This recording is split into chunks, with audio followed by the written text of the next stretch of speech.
I've been collecting stories that are told in the Soviet Union by their people among themselves, which reveal they've got a great sense of humor, but they've also got a pretty cynical attitude toward their system. And I told this one, Bill, you'll have to hear it again. I told it in the car. I didn't tell this one to Gorbachev. You know, there's a 10-year delay in the Soviet Union of delivery of an automobile. And only 1 out of 7 families in the Soviet Union own automobiles. There's a 10-year wait. And you go through quite a process when you're ready to buy, and then you put up the money in advance. And this happened to a fellow, and this is their story that they tell, this joke, that this man, he laid down his money, and then the fellow that was in charge said to him, okay, come back in 10 years and get your car. And he said, morning or afternoon?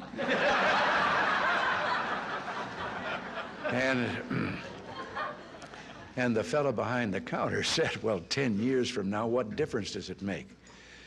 And he said, well, the plumber's coming in the morning.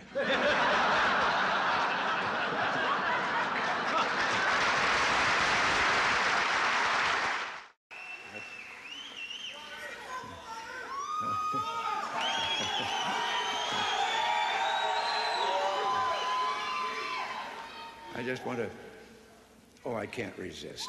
I'm supposed to quit right here. But, oh, yes.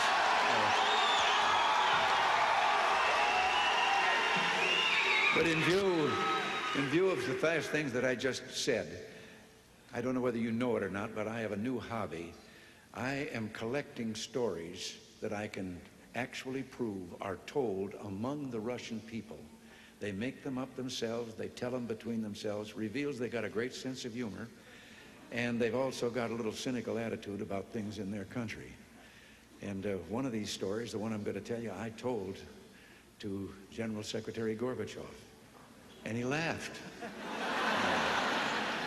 The story was an American and a Russian arguing about their two countries, and the American said, look, in my country, I can walk into the Oval Office, I can pound the president's desk and say, Mr. President, I don't like the way you're running our country.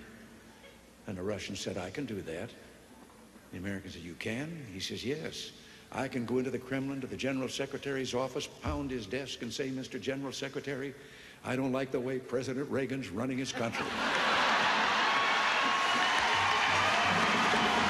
You know, less than 1 family out of 7 in the Soviet Union owns an automobile. Most of the automobiles are driven by the bureaucrats. The government furnishes them and drivers and so forth. So an order went out one day to the police that anyone caught speeding, anyone, no matter who, gets a ticket. Well, Gorbachev came out of his country home, his dacha. He was late getting to the Kremlin. There was his limousine and driver waiting. He told the driver to get in the back seat, he'd drive, and down the road he went. They passed 2 motorcycle cops. One took out after him. And pretty soon he's back with his buddy, and his buddy says, well, did you give him a ticket? And he said, no. Well, he said, why not? Oh, he said, too important. Well, he said, we're told to give anybody a ticket, no matter who it is. Oh, he said, no, this one was, I could. Well, he said, who was it? He said, I couldn't recognize him. But his driver was Gorbachev. One of the more recent ones that I heard was about the man walking along the street at night, Moscow. Soviet soldier called to him to halt. He started to run. The soldier shot him. And another man said, why did you do that? Well, he said, curfew.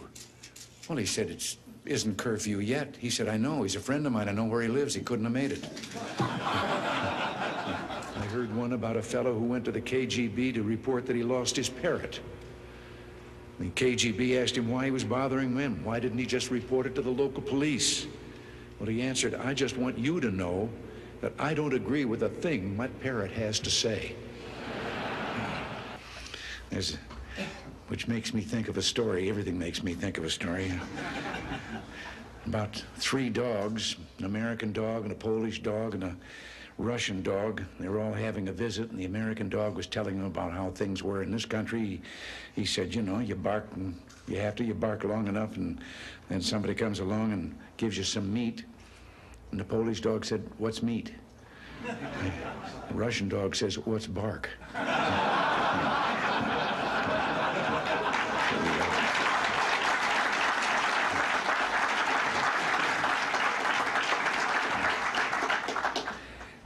have to interrupt right here and tell you that in one of my visits, I won't name him, I don't want to embarrass him, but one of the heads of state that I met with on this visit, he gave me one while I was on the way.